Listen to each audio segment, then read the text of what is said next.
it's been a magical journey, major ups and downs, arguments in the band, breaking up with the band, rehabs, drug addiction, babies born, children, families, and it's like a marriage that breaks up and then falls in love again. Ya, Aerosmith, salah satu legenda hidup yang mampu bertahan melewati beberapa era dan gempuran genre di dunia musik. Walaupun mereka berhenti mengeluarkan karya di tahun 2012, tapi sampai saat ini mereka tetap menjadi panutan bagi para generasi setelahnya. Mereka adalah band paling populer di tahun 70-an. Bahkan di tahun 77, tiket konser mereka sudah terjual sebanyak 88.000 tiket dengan aksi panggung duo maut Steven Tyler dan Joe Perry yang selalu ditunggu-tunggu oleh para penggemarnya. Tapi di luar semua itu, terdapat banyak masalah di dalam internal band. Mereka sempat terpuruk karena obat-obatan terlarang dan bangkit lagi dengan kesuksesan yang luar biasa. Assalamualaikum, halo teman-teman, selamat datang kembali di channel saya. Ya, kita langsung aja. Aerosmith. Band ini berawal dari sang vokalis, Steven Tyler, yang lahir di Yonkers, New York pada tanggal 26 Maret tahun 1948 dari pasangan Victor dan Susan. Steven lahir di keluarga musisi. I was called terrible names when I was a kid.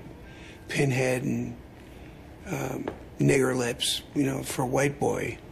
I grew up in the Bronx, that's terrible. Now I'm honored by that. Dari kecil, sepertinya Steven sudah ditakdirkan untuk menjadi seorang musisi. Ayahnya adalah seorang pemain piano yang cukup dikenal, yang saat itu sudah bermain di band-band besar. Steven tumbuh dengan musik-musik dari British Invasion, Rolling Stones, The Yardbirds, dan lain-lain. Dia juga sangat antusias mencari jadwal penampilan Rolling Stone yang ada di kotanya pada saat itu. Penampilan pertama Taylor sebagai musisi profesional adalah saat dia tampil sebagai drummer di band ayahnya. Tapi, menjadi drummer bukanlah hal yang diinginkan oleh Steven Tyler muda ini. Dia ingin berada di depan, bernyanyi, menari, mengendalikan penonton seperti idolanya, Mick Jagger. Pada tahun 64, Steven Tyler membentuk bandnya sendiri yang bernama Strangers, yang kemudian berganti nama menjadi Chain Reaction di Yonkers, New York. Dan di band ini, Steven bermain drum sekaligus sebagai backing vokal. Sementara itu, Joe Perry yang dulunya bercita-cita menjadi ahli biologi kelautan, pindah ke Boston bersama dengan sahabatnya, Tom Hamilton, dengan cita-cita baru mereka, yaitu untuk menjadi seorang rockstar.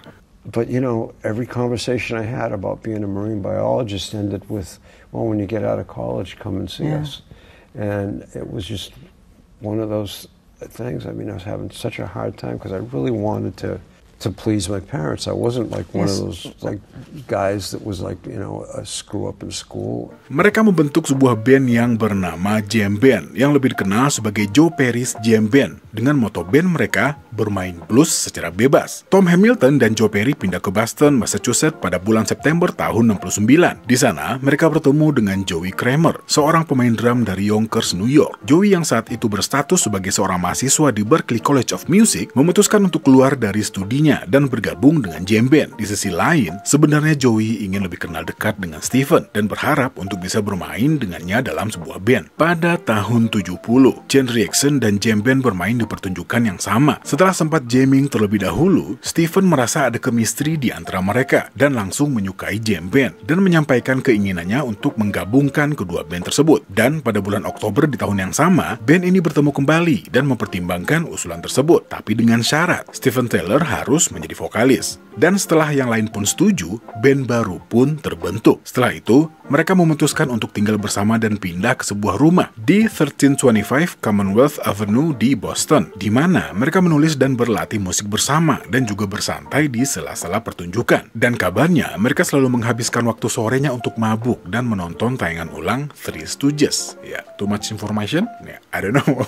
Yuk, lanjut lagi. Nama Aerosmith sendiri diusulkan oleh sang drummer, Joey Kramer. Mengenai hal ini, Joey mengenang, saat itu saya sedang mendengarkan sebuah album dari Harry Nilsson yang berjudul Aerial Ballad, dan saya mulai tertarik dengan liriknya. Mulai bermain dengan kata-kata aerial dan aerial. Akhirnya berubah menjadi aero. Saya tidak tahu bagaimana hal itu bisa terjadi, jelasnya. Dan selanjutnya, kata ini mengarah ke permainan kata. Dia melanjutkan, dan itu seperti Aeromine, Aerostar, Aero ini, Aero itu. Dan seseorang mengatakan Smith, Aerosmith, wow. Dan sejak itu, dulu, kata itu ada di seluruh buku psikologi SMA dan buku matematika saya. Pertanyaannya selalu, apa itu Aerosmith? Dan saya akan mengatakan kepada orang-orang, ketika saya lulus SMA, saya akan membentuk sebuah band rock and roll, dan itulah namanya. Ya, walaupun pada awalnya rekan-rekan di band barunya ini tidak begitu tertarik, tapi dengan sedikit penjelasan dari Joey, akhirnya mereka mengamini nama tersebut. Walaupun sebelum nama ini, mereka sempat mempertimbangkan nama The Hookers dan Spike Jonze. Dan katanya, mereka juga sempat menggunakan nama Fox Chase.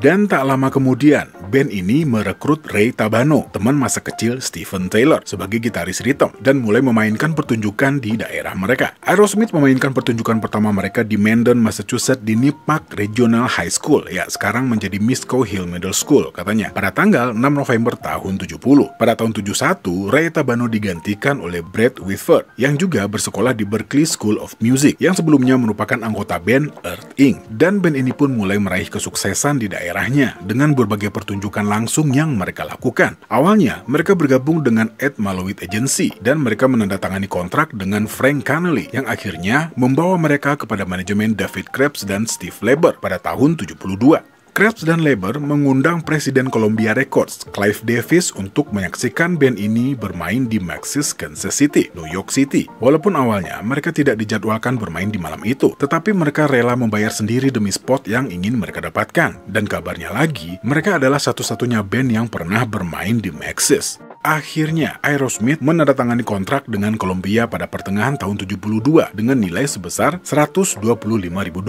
dan merilis album debut mereka yang berjudul Aerosmith. Album ini dirilis pada bulan Januari tahun 73, bergenre rock and roll dengan pengaruh blues yang cukup kental, yang secara otomatis akhirnya menjadi basic sound dari band ini. Tapi, debut album ini tidak berpengaruh banyak ke kehidupan bermusik mereka pada saat itu. Single mereka yang berjudul Dream On sepi peminat, tidak pernah dimainkan oleh siapapun dan tidak pernah diputar di radio. Album ini hanya terjual sebanyak 30.000 kopi yang membuat Capitol Records menolak untuk merilis album kedua mereka. Manajer mereka pada saat itu, David Krebs, tak kehabisan akal. Dia meminta sedikit waktu kepada Capitol untuk menjual band ini secara langsung kepada para penikmat musik. Mereka dibuatkan jadwal tur yang panjang dan melelahkan untuk mendongkrak nama dan popularitas mereka.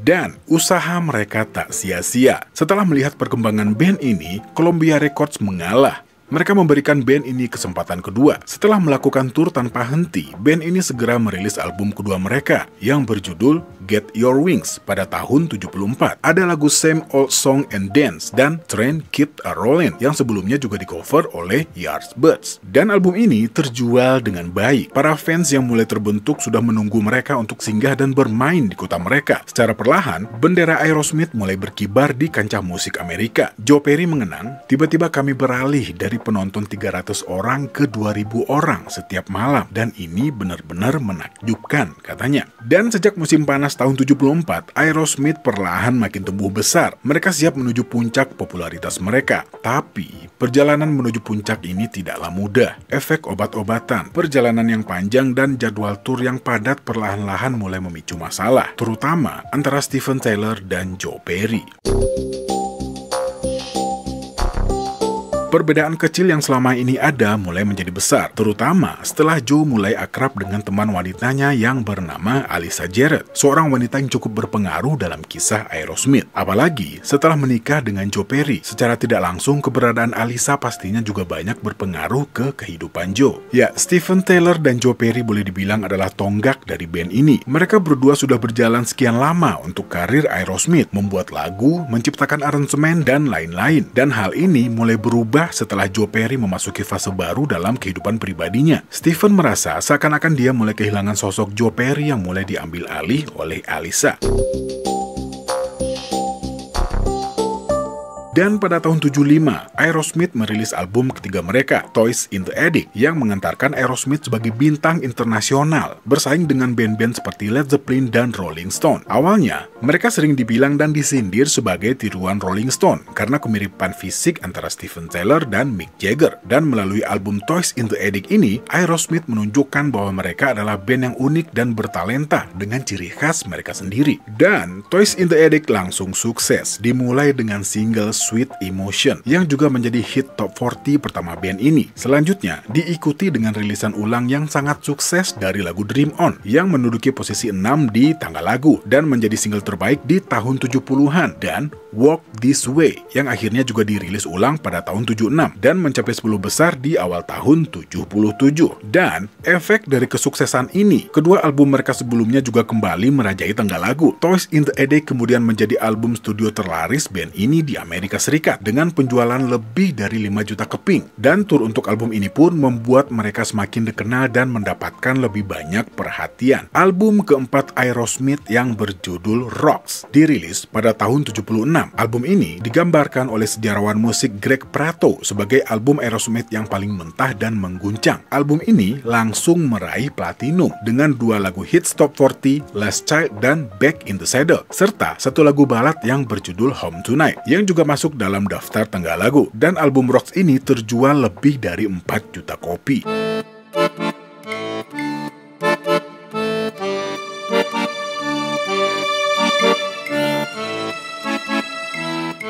Rilis Rocks, band ini terus melakukan tur secara besar-besaran. Kali ini mereka menjadi tajuk utama di berbagai pertunjukan mereka sendiri, termasuk stadion besar dan festival musik rock. Dengan kesuksesan 2 album di atas, para pemuda dari Boston ini menjadi semakin terkenal dan pastinya kaya raya. Berpindah dari hotel melati ke hotel bintang 5, peralatan mahal, mengoleksi mobil, bahkan saat itu Stephen sampai punya pesawat pribadi.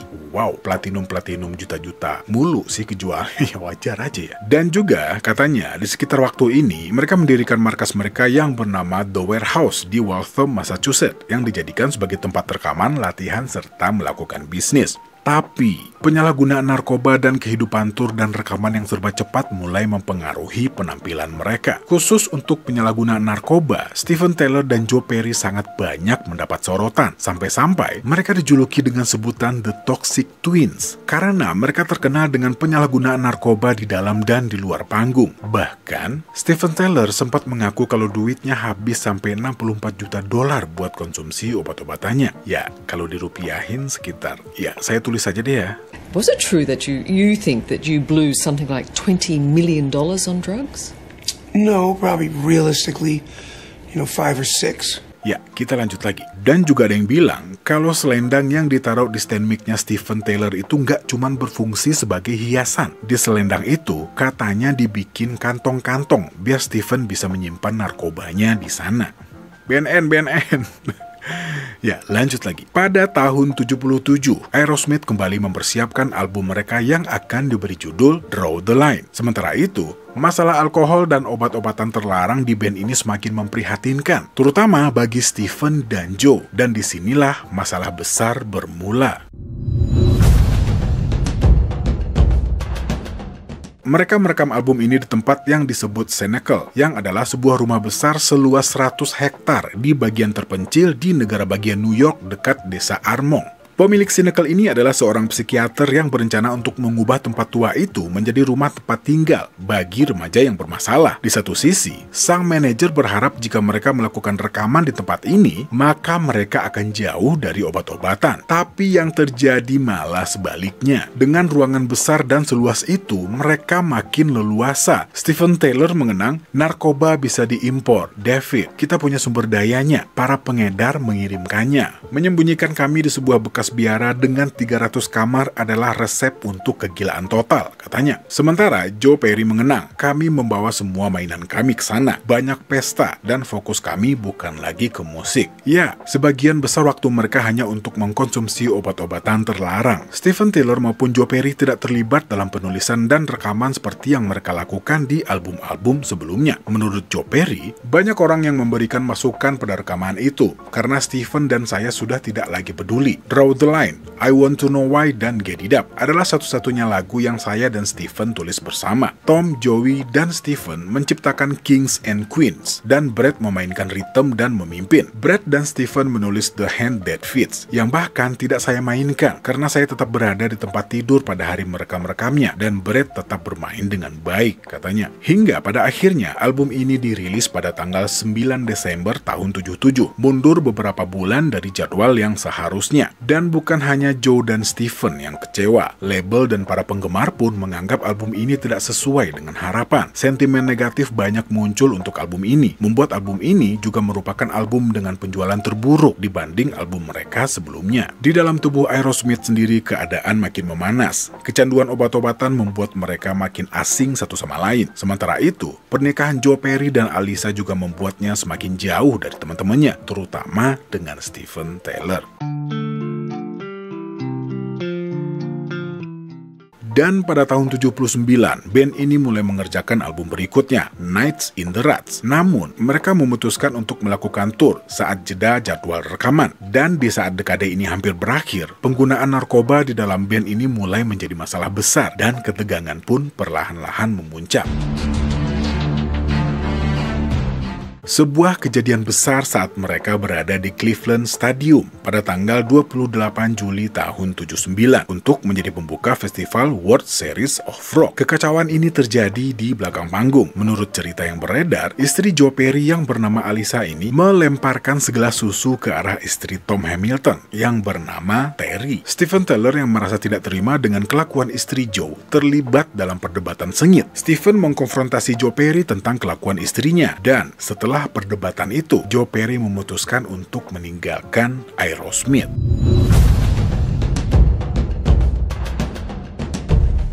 Setelah kepergiannya, Joe Perry membawa beberapa musik yang telah ia tulis bersama Aerosmith. Tak lama setelah itu, Joe membentuk proyek sampingannya sendiri yang dikenal sebagai The Joe Perry Project.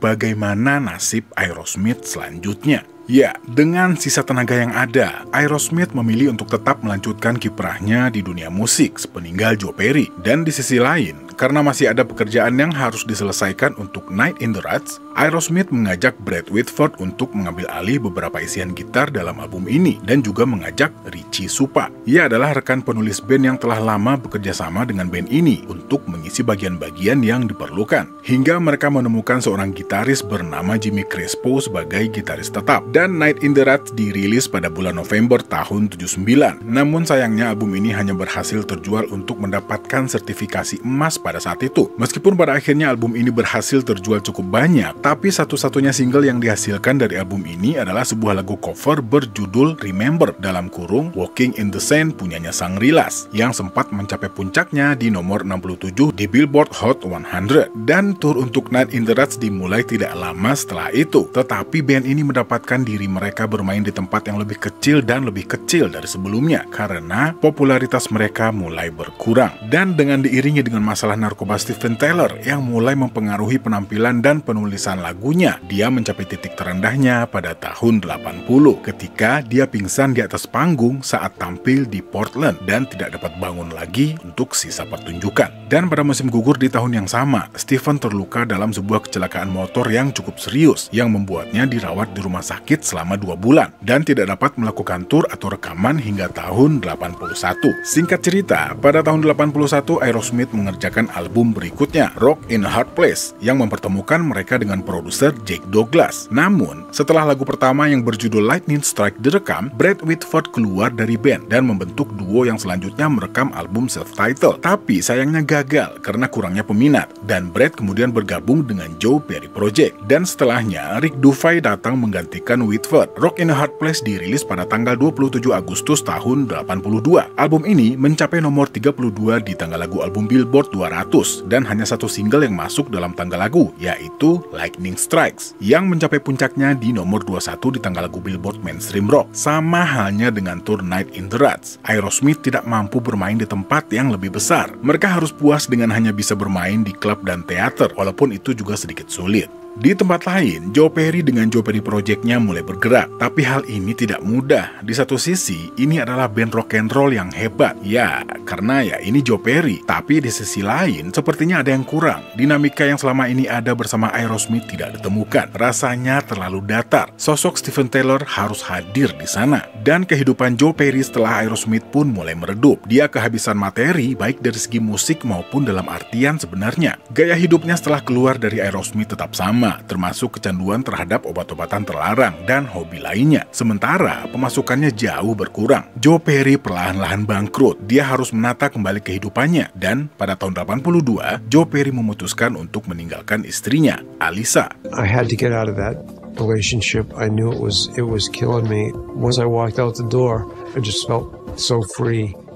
That was the start of getting a whole new perspective on things. Setelah itu, Joe Perry mulai dekat dengan model bernama Billy Montgomery, dan Billy lah yang pertama kali menganjurkan Joe untuk menghubungi kembali sahabat lamanya di Aerosmith. Tapi ternyata tak hanya Billy yang ingin menyatukan mereka kembali. Seseorang yang bernama Tim Collin yang saat itu bertindak sebagai manajer Joe Perry pun juga memikirkan hal yang sama. Dan di awal tahun 84, Tim Collin mengatur pertemuan untuk makan siang di New York. Tujuannya untuk mempertemukan Stephen dan Joe. Singkat cerita, dengan diskusi yang cukup lama, akhirnya dua saudara ini setuju untuk kembali bekerja sama, saling menekan egonya masing-masing, dan akhirnya mereka pun menyetujui untuk kembali bersama dengan teman-temannya di Aerosmith. The lunch was a little bit of reminiscing, a lot of complaining, and then at one point I said, "Guys, let's talk about the future and let go of the past."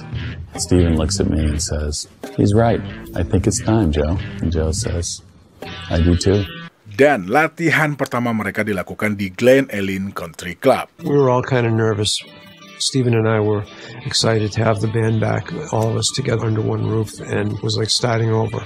It was really a lot of fun. Dan Steven Tyler mengenang, Anda seharusnya merasakan gebrakan saat kami berlima berkumpul di ruangan yang sama untuk pertama kalinya. Kami semua mulai tertawa, dan rasanya seperti 5 tahun tidak pernah berlalu. Kami tahu bahwa kami telah melakukan langkah yang tepat, katanya. Dan singkat cerita, pada bulan Mei tahun 84, Aerosmith kembali dengan manajer baru mereka, Tim Collin. Semua member original naik kembali ke atas panggung untuk sebuah tour yang bernama Back Into Saddle Tour. Ya, Back Into Saddle, cocok banget ini nama turnya. Tapi sebenarnya bukan rock and roll yang membuat mereka kembali bersinar, melainkan hip hop. Bagaimana ceritanya? Yuk kita lanjut. Pada tahun 85, setelah pindah ke Geffen Records, band ini merilis album Done With Mirrors. Album pertama mereka sejak bersatu kembali. Meskipun album ini menerima beberapa ulasan positif, namun album ini hanya meraih emas dan gagal menghasilkan single hit atau menarik banyak peminat. Lagu yang paling terkenal dari album ini adalah Let the Music Do the Talking, dan ini pun sebenarnya adalah sebuah lagu cover yang awalnya direkam oleh Joe Perry Project. Kenapa? Apa yang terjadi? Ya, walaupun Aerosmith setuju untuk kembali bekerja sama dan lebih menekan ego mereka masing-masing, tapi penyalahgunaan narkoba masih jadi gaya hidup mereka. Fokus mereka belum sepenuhnya di musik, dan hal lain juga mulai berubah di dunia musik. Promo bukan hanya dilakukan dengan tour, tapi juga dengan video musik, dan kehadiran MTV sangat punya pengaruh besar saat itu. Dan di sisi lain, Aerosmith tidak hanya butuh lagu hits, tapi juga video musik yang berbeda dari yang lain. Dan singkat cerita, pada tahun 86, trio hip hop yang bernama Run DMC datang untuk membantu mereka. Ya, sebenarnya kebetulan pada waktu itu Run DMC pengen bikin album baru,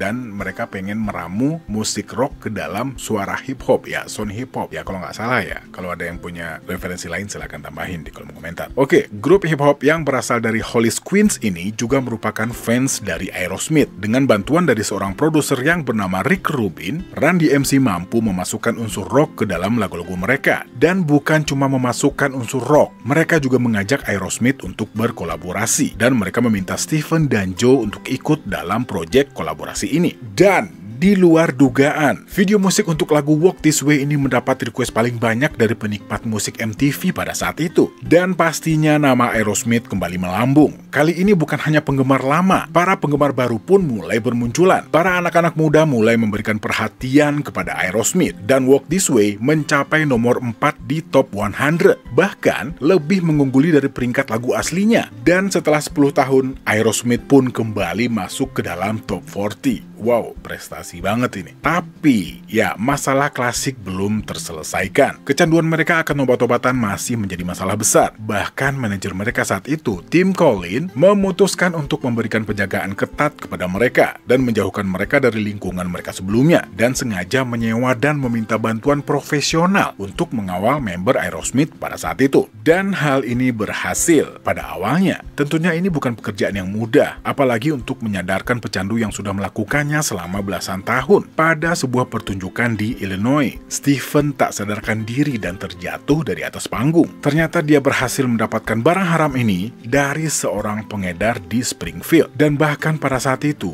para medis sudah mengambil kesimpulan bahwa Stephen Taylor sudah tiada.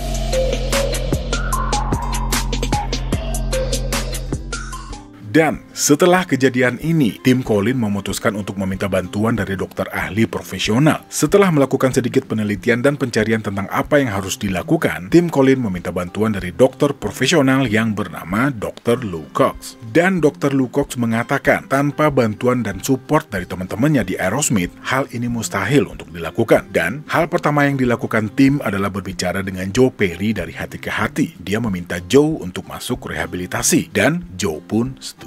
Ya, kali ini tim Colin serius untuk menjadikan Aerosmith sebagai band yang bersih dari obat-obatan. Setelah Joe setuju untuk masuk rehabilitasi, kali ini giliran Stephen Taylor untuk melakukannya. Dan tanpa membuang-buang waktu, pagi itu Stephen diminta untuk datang ke kantor mereka dengan alasan pekerjaan. Padahal tujuan sebenarnya adalah untuk mengkonfrontasi Stephen Taylor dan membuatnya mau untuk masuk rehabilitasi. Setelah melakukan perdebatan yang lumayan panjang dengan teman-temannya, ditambah dengan tim Colin, akhirnya Stephen setuju. Dan pada hari itu juga, Stephen berangkat menuju pusat rehabilitasi. Dan setelahnya, member Aerosmith yang lain juga dipaksa untuk mengikuti jejak Stephen dan Joe. Tim Colin juga mengatakan, jika kalian ingin tetap di Aerosmith, maka kalian harus mengikuti langkah Stephen Taylor, katanya. Dan akhirnya, setelah 16 tahun bergulat dengan obat-obatan, Aerosmith pun menjadi band yang bebas dari narkoba. Pada bulan Agustus tahun 87, mereka merilis Permanent Vacation. Dan album ini pun segera menjadi hits dan menjadi album terlaris band ini selama lebih dari 1 dekade, dengan 3 buah single yang berjudul Dudes Look Like a Lady, Angel, dan Ragdoll, yang mencapai peringkatnya di 20 besar di Billboard 100.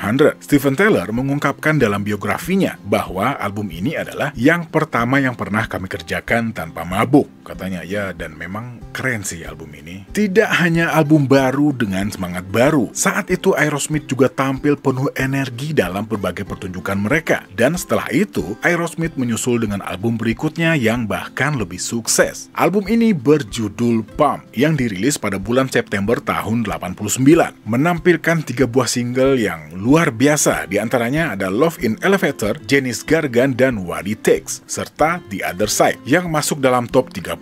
Dan album Pump meraih kesuksesan secara kritik dan komersial, yang pada akhirnya terjual sebanyak 7 juta kopi, menelurkan beberapa video musik yang diputar secara reguler di MTV, dan meraih peringkat bintang 4 dari berbagai majalah musik. Dan album Pump menduduki peringkat keempat sebagai album terlaris pada tahun 90.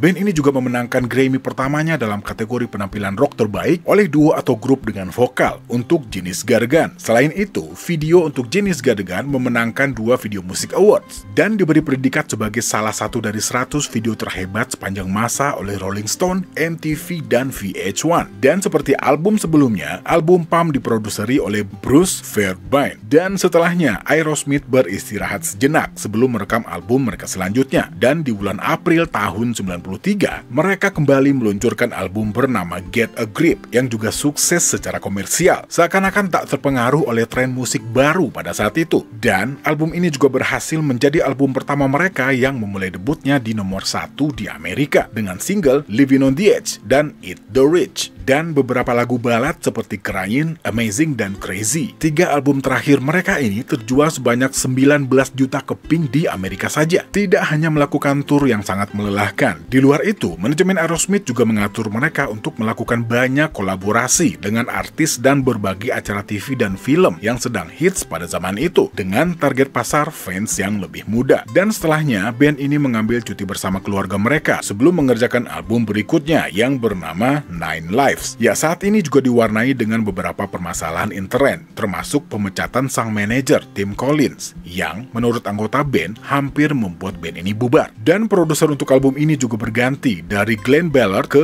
Kevin Shirley, dan Nine Lives dirilis pada bulan Maret tahun 97 dengan ulasan yang cukup beragam. Tapi sayangnya, Nine Lives sempat turun di tangga lagu. Walaupun begitu, album ini tetap terjual sebanyak 2 kali lipat platinum di Amerika dengan single Falling in Love (is Hard on the Knees) dan lagu balada Hole in My Soul, dan lagu crossover pop yang berjudul Pink. Wah, Pink ini asik banget nih lagunya. Dan album ini juga memenangkan Grammy Award dan diikuti oleh Nine Live Tour yang berlangsung selama lebih dari 2 tahun, yang sempat mendapat masalah dengan kecelakaan Steven Tyler saat konser dan Joey Kramer yang mengalami luka bakar tingkat 2 saat mobilnya terbakar di pom bensin. Lanjut lagi, pada tahun 1998, di tengah-tengah Nine Live Tour, band ini merilis single I Don't Wanna Miss a Thing, sebuah lagu bertema cinta yang ditulis oleh Diane Warren untuk film Armageddon pada tahun 98. Dan lagu ini juga menjadi lagu pertama dan satu-satunya yang menduduki peringkat pertama di Amerika. Lagu ini memulai debutnya di posisi teratas Billboard Hot 100 dan bertahan di posisi puncak tangga lagu selama 4 minggu. Dan selanjutnya band ini melanjutkan tur dunia mereka yang tampaknya tidak pernah berakhir untuk mempromosikan Nine Live dan single I Don't Wanna Miss a Thing hingga tahun 99. Lalu, pada bulan Maret tahun 2001, band ini merilis album ke-13 mereka yang berjudul Just Push Play, yang juga dengan cepat meraih platinum, didorong oleh single top 10 mereka yang berjudul Jaded dan juga dijadikan untuk lagu dalam iklan Dodge. Mereka dilantik masuk ke dalam Rock and Roll Hall of Fame setelah mereka merilis album ini pada akhir Maret tahun 2001, dan Aerosmith adalah satu-satunya band yang dilantik ke dalam Hall of Fame dengan lagu yang aktif di tengah lagu. Lalu, pada bulan Juli tahun 2002, Aerosmith merilis 2 disk kompilasi yang berjudul Oh Yeah, Ultimate Aerosmith Hits, yang menampilkan single baru mereka, Girls of Summer, dan memulai Girls of Summer Tour dengan band pembuka Kid Rock dan Run DMC. Album ini sejak saat itu mendapat sertifikasi double platinum, dan MTV juga memberikan penghargaan kepada Aerosmith dengan MTV Icon pada tahun 2002, termasuk penampilan Pink yang mengcover lagu jenis Gadegan. Shakira membawakan Dude Looks Like a Lady, Kid Rock membawakan lagu Mama Ken dan Last Child, Train membawakan Dream On, dan Papa Roach membawakan lagu Sweet Emotion. Dan 2 tahun kemudian, Aerosmith menepati janji mereka. Album blues Aerosmith yang telah lama dijanjikan, Honkin' on Bobo, dirilis pada tahun 2004. Album ini juga merupakan tanda kembalinya band ini ke akarnya, dan mereka juga merekam album tersebut dalam sesi live. Dan di tahun 2006, semua kegiatan terhenti karena Steven Tyler harus melakukan operasi pita suara, dan di tempat lain, Tim Hamilton juga harus melakukan perawatan untuk kanker tenggorokannya. Dan 2 tahun kemudian, di bulan Februari tahun 2008, mereka diperkenalkan kepada generasi yang lebih muda, ya, dengan merilis Aerosmith Guitar Hero. Ya, ada yang pernah main? 2008. Ya, tapi kecelakaan kembali terjadi di bulan Januari tahun 2009. Joe Perry terjatuh dan mengalami cedera lutut saat latihan di panggung untuk persiapan konser. Dan pada bulan Agustusnya, Steven Tyler juga terjatuh dari atas panggung saat mereka tampil di Dakota Selatan dan mengalami cedera bahu yang cukup parah. Dan Aerosmith pun harus membatalkan tur mereka setelahnya. Ya, bahkan waktu itu katanya sempat ada rumor kalau Steven keluar dari Aerosmith. Dan singkat cerita, tak lama setelah itu, Steven Tyler kembali masuk ke rehabilitasi di tahun 2009. Setelah berjuang untuk menahan rasa sakitnya akibat kecelakaan, Steven malah kecanduan obat penghilang rasa sakit. Tapi setelah selesai untuk rehabilitasinya, Steven malah mengambil langkah lain untuk karirnya. Beberapa bulan setelah itu, dia mengumumkan akan masuk ke dalam acara kompetisi. Ya, acara kompetisi pencarian bakat American Idol sebagai juri. Dan kabar baiknya, hal ini berpengaruh besar terhadap penjualan album Aerosmith sebanyak 250%. Wow, 100% aja dua kali lipatnya tuh. 250% tuh gimana? Gila sih. Ya, tapi emang keren-keren sih lagunya. Ya, lanjut lagi. Dan pada tahun 2011, mereka kembali bertemu dan mengumumkan bahwa mereka akan mengeluarkan album baru semenjak album terakhir mereka yang keluar di tahun 2004. Lalu pada tanggal 23 Mei tahun 2012, Aerosmith memulai debut single mereka yang berjudul Legendary Child di musim final American Idol. Dan tak lama setelahnya diumumkan bahwa album studio ke-15 mereka yang berjudul Music from Another Dimension akan dirilis pada tanggal 6 November tahun 2012. Sebelumnya, mereka melakukan Global Warming Tour yang dimulai pada tanggal 16 Juni tahun 2012 di Minneapolis. Dan Steven juga mengumumkan kalau dia meninggalkan American Idol untuk lebih fokus dengan Aerosmith. Ya, Aerosmith juga aktif dalam konser amal untuk membantu negara atau wilayah yang dilanda bencana dan kesusahan. Dan sampai saat ini, mereka masih melakukan pertunjukan. Dan kabar terakhir mengatakan kalau Steven Tyler diharuskan beristirahat oleh dokternya karena ya udah umur juga ya. Rata-rata mereka udah kepala 7 loh semua, udah kakek-kakek nih. Tapi masih oke sih staminanya. Yang pasti karya-karya mereka tetap bertahan sampai saat ini. Dan dengan karir musik yang lebih dari 40 tahun. Ya mungkin bentar lagi udah masuk ke tahun 50 ya, tapi karya mereka tetap ada dan masih bisa dinikmati oleh para penikmat musik. Ya, ini sebenarnya banyak banget ya yang saya potong gitu. Ada beberapa kegiatan, ya bukan beberapa, banyak banget lah. Kegiatan promo mereka, kerjasama dengan Hollywood, kerjasama dengan Disneyland, dan kerjasama dengan beberapa artis, penyanyi, dan film. Ya kalau misalnya semua dicantumin, ya kayaknya bisa 2 atau 3 jam ini videonya. Tapi ya kayaknya segini juga nggak tahu nih, ada yang nyampe nggak ke detik ini. Ya teman-teman, sekali lagi terima kasih banyak ya yang udah selalu support channel ini. Dan pastinya terima kasih banget yang udah nonton video ini. Dan mudah-mudahan support teman-teman juga membuat saya semakin semangat untuk bikin video-video lainnya. Banyak banget lah yang mau kita bahas. Ya, karena ini semua saya kerjain sendiri ya. Jadinya mungkin jeda antara satu video dan video lainnya cukup panjang gitu. Apalagi kalau narasinya juga panjang banget kayak video ini nih. Butuh waktu yang lumayan lama buat bikinnya. Tapi oke lah, sekali lagi buat teman-teman yang selalu support, saya ucapin makasih. Terima kasih banyak banget. Dan semoga teman-teman semua selalu diberi kesehatan dan rezeki yang gak pernah habis. Ya, oke, kalau gitu saya Al pamit.